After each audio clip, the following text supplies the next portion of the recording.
प्रिय श्रोता बंधुओं, आज मैं आईआईटी बाबा के बारे में चर्चा करना चाहता हूं। आईआईटी बाबा अभय सिंह जी, जिनकी अभी बहुत चर्चा हो रही है और कुंभ के समय से ही वे वायरल हो चुके हैं और लाखों लोग उनको सुनते हैं। और उन्होंने अपने को कल्कि अवतार कहा, भगवान कहा, शिव का भक्त कहा, न जाने क्या क्या कहा और लाखों लोगों ने उनको सराहा, उनकी प्रशंसा की। मीडिया वाले जाकर उनसे सवाल पूछते थे और पूछते हैं और उनकी बड़ी प्रशंसा की जा रही थी और लोगों में भी काफ़ी आस्था बनती जा रही थी। लाखों लोगों के दिलों में वे बसे हुए हैं। लेकिन आज मैं आपको एक चौंकाने वाला प्रसंग सुनाता हूं। उन्होंने कहा कि मैं सनातन धर्म की स्थापना करने आया हूं। तो आज मैं सनातन के बारे में बताना चाहता हूं कि वे सनातन धर्म के संस्थापक हैं कि क्या हैं। आज का मेरा प्रसंग है आईआईटी बाबा अभय सिंह सनातन धर्म के संस्थापक बनकर नहीं आए हैं, बल्कि मैं कहना चाहता हूं सनातन धर्म का महाविनाश आईआईटी बाबा के द्वारा होगा। क्यों? पूरे देश में जनता, साधु संत सब उनको सुनते रहे हैं और अभी भी सुन रहे हैं। और उन्होंने दावा किया कि मैं भगवान हूं, कल्कि अवतार हूं, क्या क्या उन्होंने दावा किया। लेकिन आज का ताजा समाचार सबको मिला है, पूरे देशवासी को मिला है कि जो भारत और पाकिस्तान के बीच मैच था, उसके संबंध में आईआईटी बाबा ने भविष्यवाणी की थी कि मैं ये कहना चाहता हूं कि इस मैच में भारत नहीं जीतेगा, पाकिस्तान जीतेगा। चाहे रोहित शर्मा, विराट कोहली, पूरी टीम कितना भी जोर लगा ले, लेकिन जीत पाकिस्तान की होगी, भारत की नहीं होगी।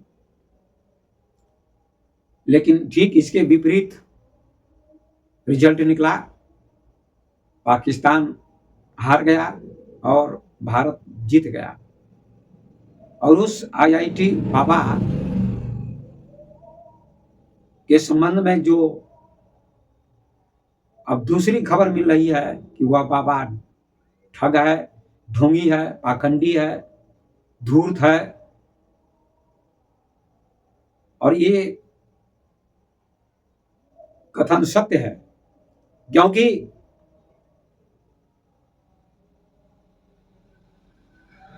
यदि वह साधक होता, योगी होता, ध्यानी होता, ज्ञानी होता तो ऐसी भविष्यवाणी करता ही नहीं। क्योंकि ऐसी भविष्यवाणी कोई ज्ञानी नहीं करता है।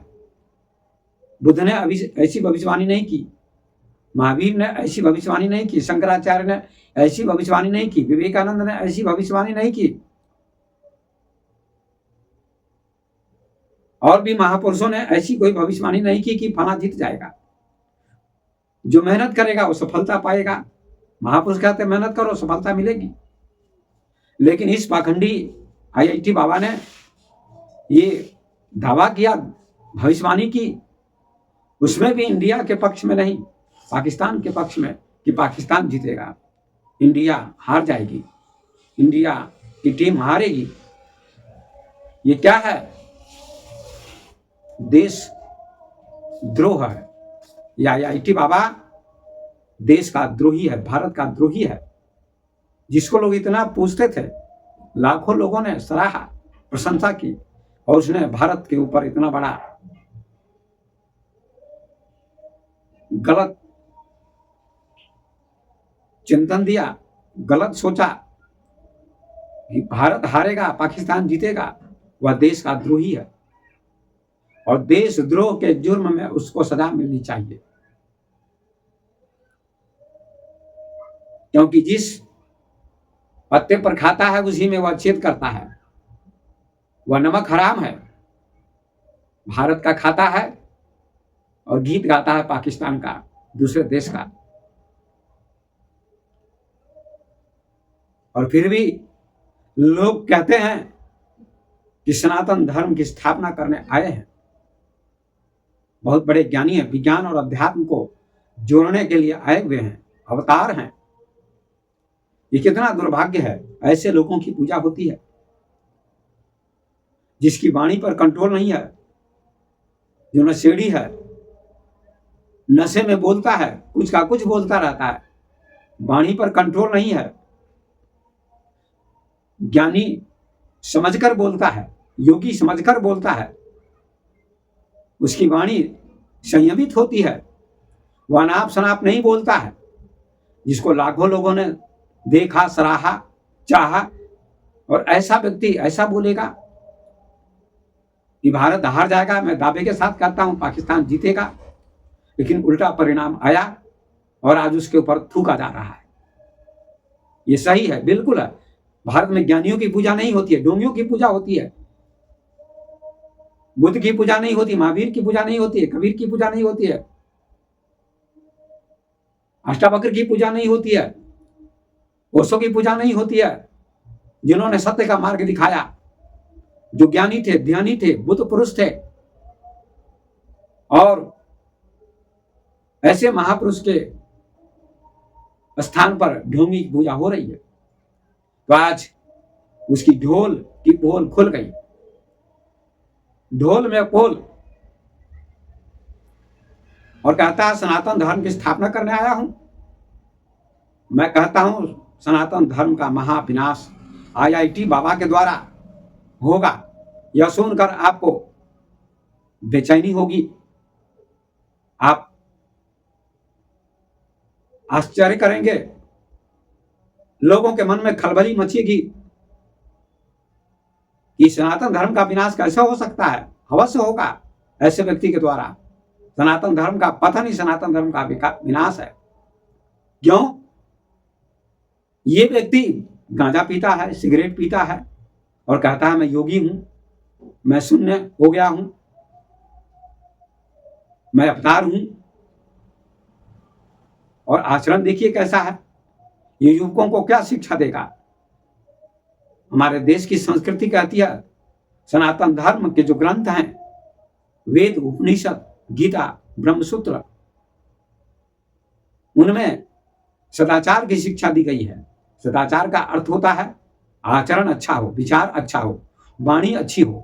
जो सिगरेट न पीता हो, बीड़ी न पीता हो, शराब न पीता हो, भांग न पीता हो, गांजा न पीता हो, नशा न करता हो, ऐसे व्यक्ति को सदाचारी कहा जाता है।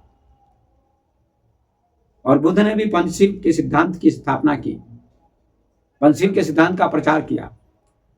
उन पंचशील के सिद्धांतों में हिंसा, चोरी, झूठ, नशा और व्यभिचार, इन 5 बातों की चर्चा बौद्ध धर्म में की जाती है। तो ये व्यक्ति नशा करता है, और नशा करने वाला कैसे योगी हो सकता है, कैसे ध्यानी हो सकता है, और कैसे सनातन धर्म की स्थापना कर सकता है? कैसे युवकों को शिक्षा मिलेगी? युवक कैसे आगे बढ़ेंगे? कभी नहीं युवकों को प्रेरणा मिलेगी। विवेकानंद ने कहा था उठो जागो युवकों और लक्ष्य की प्राप्ति के लिए चल पड़ो। वो लक्ष्य क्या है? गांजा पीना नहीं, सिगरेट पीना नहीं, भांग पीना नहीं, ब्रह्म की प्राप्ति।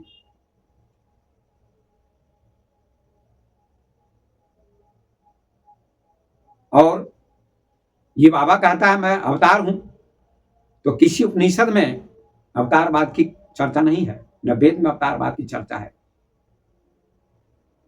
इसका किसी ने भी विरोध नहीं किया, किसी महात्मा ने, किसी धर्म गुरु ने। जो रितेश्वर महाराज है सदगुरु, उन्होंने भी IIT बाबा की प्रशंसा की, ढोंगी की प्रशंसा की। कहा ये अल्हड़ हैं, ये ऋषि हैं, ये विज्ञान और अध्यात्म को समझते हैं और लोगों को दिशा निर्देश दे रहे हैं, अच्छा है। लेकिन अब सच्चाई का पता चला होगा रितेश्वर महाराज को भी कि कितनी सच्चाई है। ये क्या देंगे बच्चों को उपदेश, ये क्या बच्चों को प्रेरणा देंगे, युवकों को क्या दिशा निर्देश देंगे। ध्रुव से, प्रहलाद से युवकों को दिशा निर्देश मिलता है, विवेकानंद से, शंकराचार्य से, ओशो से, कृष्णमूर्ति से, उन महापुरुषों से युवकों को और भारत को और विश्व को दिशा निर्देश मिलता है।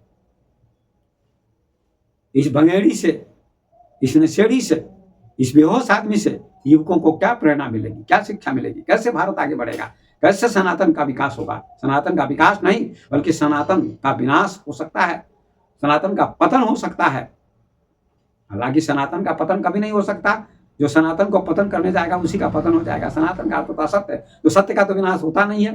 लेकिन सत्य के मार्ग से व्यक्ति दिग्भ्रमित हो सकता है, भटक सकता है कि सत्य क्या है। और ये बाबा सत्य को जानता भी नहीं।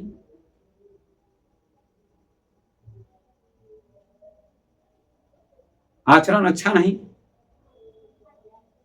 व्यवहार अच्छा नहीं, कुछ का कुछ बोलता रहता है, तो समाज को कैसे शिक्षा मिलेगी। दूसरी बात कि IIT बाबा ने कहा, बाबा कहना भी अच्छा नहीं लगता। ऐसा व्यक्ति बाबा के योग्य नहीं, आदर के योग्य नहीं, सम्मान के योग्य नहीं। क्योंकि व्यक्ति कहता मैंने माता पिता का विनाश कर दिया है, हमारे पिता राक्षस हैं, हिरण्यकश्यप हैं। क्या यही शिक्षा लोगों को मिलती है? क्या यही युवकों को शिक्षा मिलती है? प्रहलाद के पिता हिरण्यकश्यप ने प्रहलाद को तरह तरह से कष्ट देने का प्रयास किया, मारने का प्रयास किया, फिर भी प्रहलाद ने अपने पिता हिरण्यकश्यप को राक्षस नहीं कहा, सम्मान किया और कहा आप भी भक्ति करें विष्णु की, मैं भी करता हूं। क्रोध में कभी भी प्रहलाद ने अपने पिता से बात नहीं की, नम्रतापूर्वक बात की, सरलतापूर्वक बात की। प्रहलाद का हृदय शुद्ध था, पवित्र था, शिष्टाचार का ज्ञान था, सभ्यता का ज्ञान था। IIT बाबा अभय सिंह को बोलने की तमीज भी नहीं है, बोलने की सभ्यता भी नहीं है, बोलने की अकल भी नहीं है। कबीर ने कहा है शब्द समारे बोलिए शब्द के हाथ न पाओ, एक शब्द करे औषधि, एक शब्द करे घाव। पिता को राक्षस कहना ये क्या है? एक शब्द ऐसा व्यक्ति बोलता है जिससे घाव हो जाता है, विवाद हो जाता है, युद्ध हो जाता है। एक शब्द से पूजा होती है, आदर होता है। जिस राम को मर्यादा पुरुषोत्तम कहा जाता है, भगवान का अवतार कहा जाता है, क्या इस बात को IIT बाबा भूल गया? और सारे संतों ने सराहना की, बहुत करोड़ों लोगों ने सराहना की, सभी संतों ने सराहना नहीं की। कुछ लोगों ने खंडन भी किया है IIT बाबा अभय सिंह का कि वो गलत बोलते हैं। राम को वनवास दिलाने में कैकेयी का हाथ माना जाता है। कैकेयी की निंदा सभी लोग करते हैं कि कैकेयी ने अच्छा नहीं किया, राम को वनवास दिलाया। सारे लोग निंदा करते हैं कैकेयी की। और भरत ने कैकेयी को मां नहीं कहा, जली कटी बातें सुनाई। लेकिन राम ने कैकेयी को कभी गलत नहीं कहा। 14 वर्षों के बाद जब राम आए तो कौशल्या और सुमित्रा से पहले कैकेयी से मिले, कैकेयी को प्रणाम किया, कहा मां प्रणाम। कैकेयी को कोई दोष नहीं दिया। ये राम की मर्यादा थी, ये राम की सभ्यता थी, राम का आदर्श इसलिए है। राम आदर्श पुरुष हैं भारत के।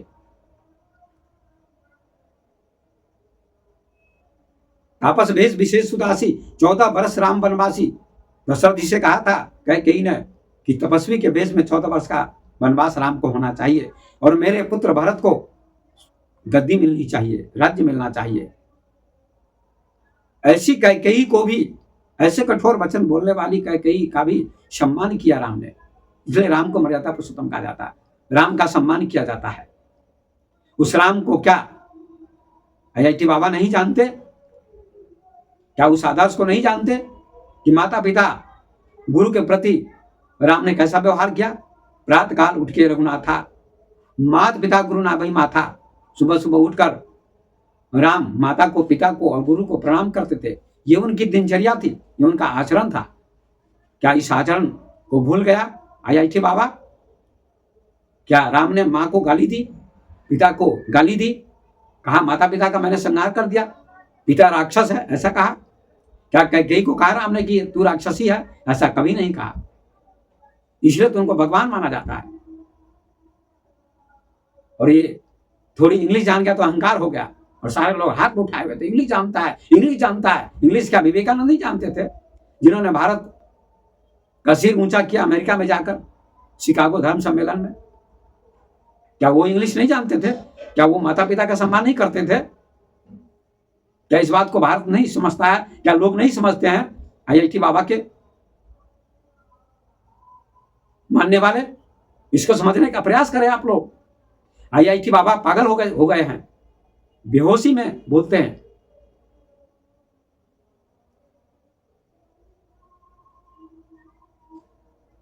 हमारे उपनिषदों में लिखा हुआ है कि मातृदेवो भव, पितृदेवो भव, आचार्य देवो भव, अतिथि देवो भव। ये ऋषि ने कहा है तैत्तिरीय उपनिषद में कि माता को देवी समझो, पिता को देवता समझो, गुरु को देवता समझो, अतिथि को देवता समझो। क्या ऋषि पागल थे कि माता पिता गुरु और अतिथि का सम्मान करने की बात की? ये भारतवर्ष की संस्कृति रही है। इतने बड़े ऋषि जिन्होंने उपनिषदों की रचना की, उन्होंने कहा कि माँ का सम्मान करो, पिता का सम्मान करो, गुरु का सम्मान करो, अतिथि का सम्मान करो। और ये माता पिता का अपमान कर रहे हैं IIT बाबा अभय सिंह।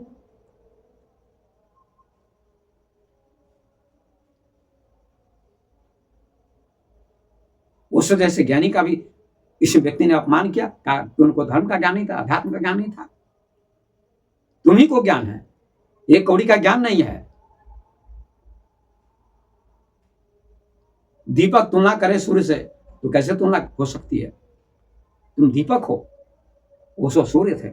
इतने बड़े ज्ञानी, इतने बड़े बुद्ध पुरुष, उनका तुमने अपमान किया, अपशब्द कहा। इनको धर्म का ज्ञान नहीं था, अध्यात्म का ज्ञान नहीं था।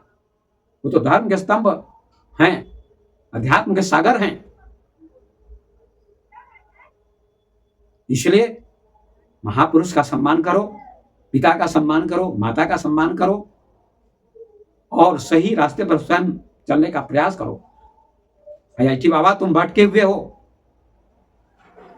तुम किसी गम में हो, इसलिए नशे में बोलते हो। ये किसी फिल्मी गीत में गाया है किसी ने कि मुझे पीने का शौक नहीं, पीता हूं गम भुलाने को। मुझे पीने का शौक नहीं है, फिर भी गम भुलाने के लिए पीता हूं, शराब पीता हूं।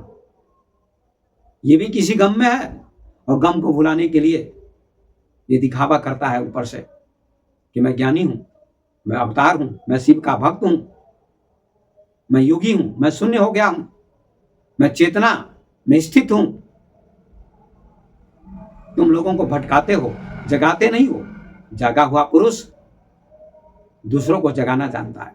बुद्ध जागे हुए थे, आत्मा में, सत्य में, ध्यान में।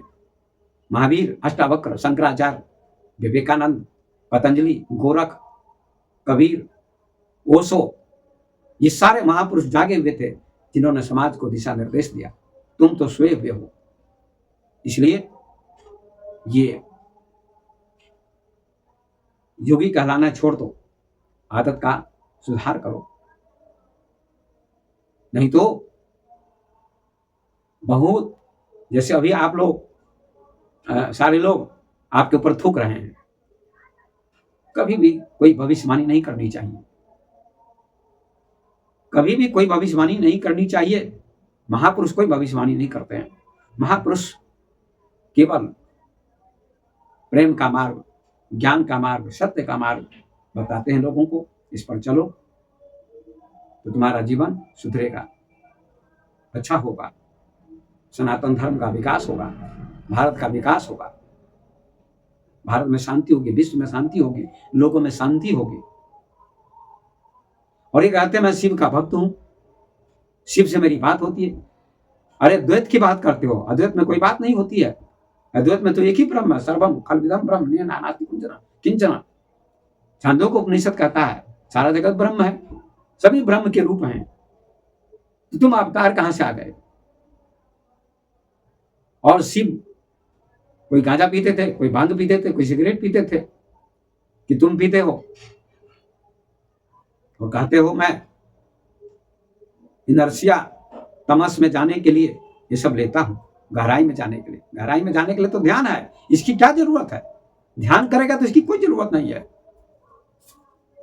इसलिए तुम ध्यानी नहीं हो, ध्यानी बनो, आचरणवान बनो और लोगों को गुमराह करने की कोशिश मत करो। अपने आचरण को सुधारो और महापुरुषों का सम्मान करो, तो आपका जीवन अच्छा होगा, तब कुछ आपके जीवन में उपलब्धि होगी। तो आज का मेरा विषय था कि आप जैसा व्यक्ति मिल जाए समाज को, भारत को, सनातन धर्म को, तो सनातन धर्म का विनाश हो सकता है, पतन हो सकता है, विकास कभी नहीं हो सकता है। सनातन धर्म का या भारत का विकास तभी हो सकता है जब व्यक्ति आचरणवान हो, और आचरण बाहर से नहीं बनता है, आचरण भीतर से बनता है। जब व्यक्ति ध्यान करता है बुद्ध की तरह, ओशो की तरह, कृष्णमूर्ति की तरह, शंकराचार्य की तरह, पतंजलि की तरह, तो बाहर भी सुधर जाता है, बाहर भी जीवन बदल जाता है। भीतर बदलता है तो बाहर बदल जाता है। तो मैं अब इन्हीं शब्दों को कहते हुए अपनी वाणी को विराम दे रहा हूँ। तो आज का मेरा विषय था कि IIT बाबा सनातन धर्म का विनाश करने पर तुले हुए हैं, तो ऐसा आप न करें। आप सनातन धर्म को समझे सही से, तो आपका कल्याण होगा और समाज का भी कल्याण होगा। इन्हीं शब्दों को कहते हुए अपनी वाणी को विराम देता हूँ। धन्यवाद।